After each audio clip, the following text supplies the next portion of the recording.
Hey guys, welcome to another weekly weapons brief brought to you by Battlefield Vegas. My name is Livio, and today we're talking about the MP5.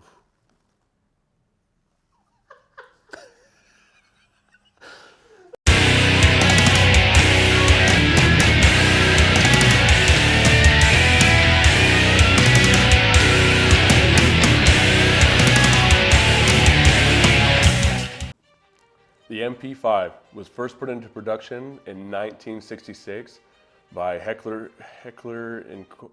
What the hell's wrong with me? I'm an idiot. All right, let's start over.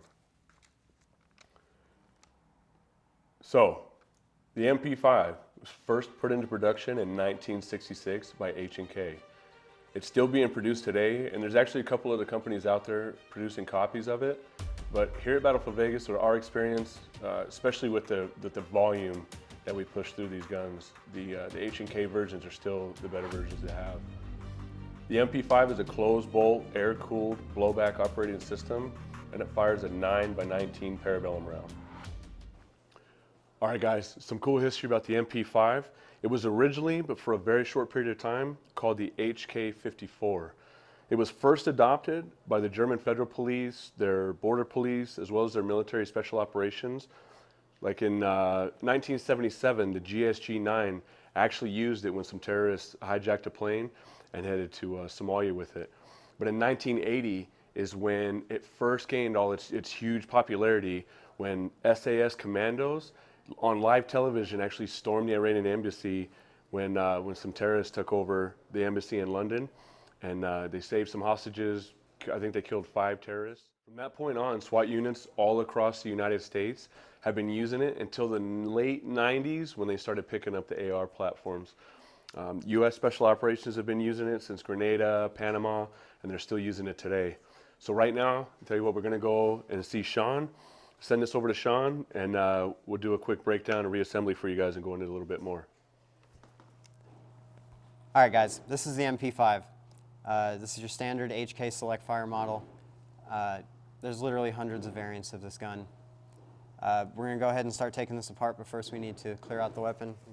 Up here there's a charging handle in the front. You're going to pull back on it and rotate it into a notch so that it locks the bolt to the rear. You're going to visually and physically inspect the chamber, making sure that there's nothing in it. After that, you're going to ride the bolt forward. This variant right here has 2 pins. The semi-auto models only have 1 backed by the buttstock. This one is your regular select fire. MP5Ks actually have 3 pins, 2 in the buttstock, 1 in the trigger pack. So what you're going to do is you're going to push out that pin. Some of them are stiff, some are not. You're going to use a punch to push it out the rest of the way, just like that. You're going to pull off your buttstock and set it to the side. The second pin is going to be up front right here by the trigger pack. Using a punch, push that out and set it off to the side. You're going to pull off your trigger pack. Your trigger pack is made of 3 parts. To take this apart, there's a selector, a safety selector right here. Some of them are ambidextrous, those come apart a different way. But this one you're just going to rotate up past safe and you're going to pull out your selector. You're going to grab a hold of your hammer and pull it out, and it's its own separate pack. It's actually a pretty genius design. Set that off to the side. This is just an empty trigger pack at that point. All right, next, pulling back on the charging handle, you will pull the bolt out of battery and pull out your bolt carrier group and recoil spring. Setting the receiver aside, because that's all there is to it. To pull out the recoil spring, you just kind of rotate and pull out your spring out of the bolt carrier. Pulling the bolt apart is an interesting design. This is a roller delayed blowback design, and it comes in actually like 4 parts. You're going to rotate your bolt about 1/4 of a turn and pull off the bolt face right there. Inside of that is your locking piece. You're going to rotate that the rest of the way another 1/4 turn. Pull out your locking piece. This is actually it's curved right here at certain degrees to actually allow the rollers to come in and out of the barrel face. Out comes your firing pin and your firing pin spring. And this is the basic disassembly of this gun right here.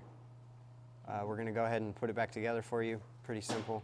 It's just the reverse of what we just did. And All right, awesome breakdown, dude. Very cool.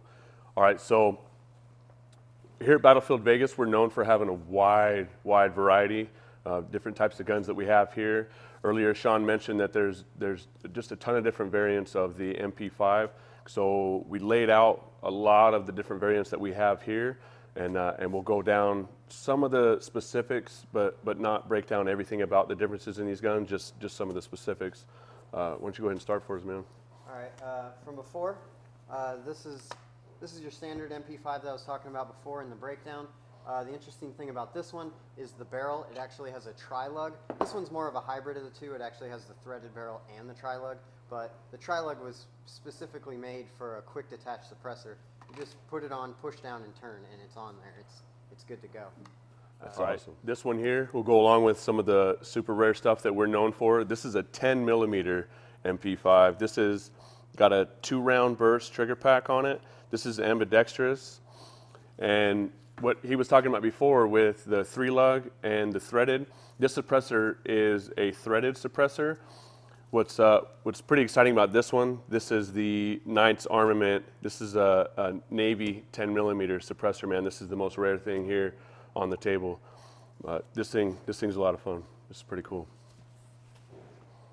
This one's interesting. This is the MP5. It's known as a reverse stretch. It's more of a modern modification to the MP5. It actually has an MP5K front end, but the standard MP5 reinforced rear end. They created it so that it could handle shooting +P+ ammunition, a little bit hotter stuff, a little bit more comfortable this way. They have a fixed stock, as you saw before, but they're pretty interesting as well. All right, so this one here, this is your MP5 SD. So this one is, the SD stands for Schalldämpfer, which is a sound suppressor, translated. This is integral but removable suppressor on this one here. This is the more popular suppressors that you'll see on MP5s. This is the MP5 that we broke down earlier. We'll just go ahead and skip over that since you saw everything about it. The next thing is the MP5K, which is the other half of what I showed you a minute ago. This is the MP5K. It's got a very short barrel, collapsible side-folding stock. Some of them come with the 3-round bursts. A few of them here at Battlefield have them. This one right here is just your standard select fire. These are more what you see in the Navy. They're really tiny, compact, close quarter guns. Also a really fun gun to shoot. All right, so this has got the 3-round burst trigger pack on it instead of the 2-round or just a select fire. This suppressor here is another Knights Armament, which is pretty awesome, but it's used on the same one as like the SD, where it's integral but removable. And this one is a ton of fun to shoot. This is super easy.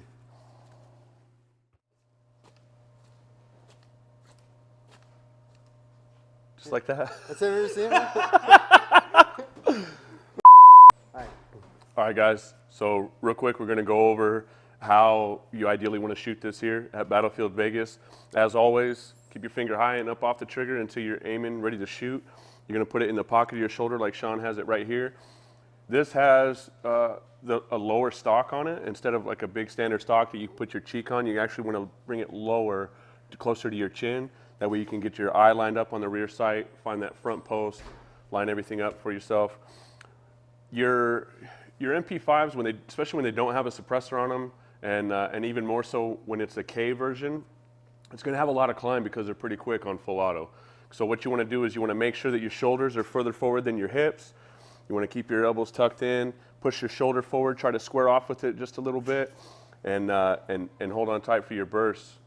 Like we've said before, you have 3-round burst options sometimes, but if you just put it on full auto, you're going to want to keep control of how many rounds come out, because it is a little bit rowdy. But thanks a lot, man. I don't think there's anything else I wanted to cover on that. Except how awesome that is.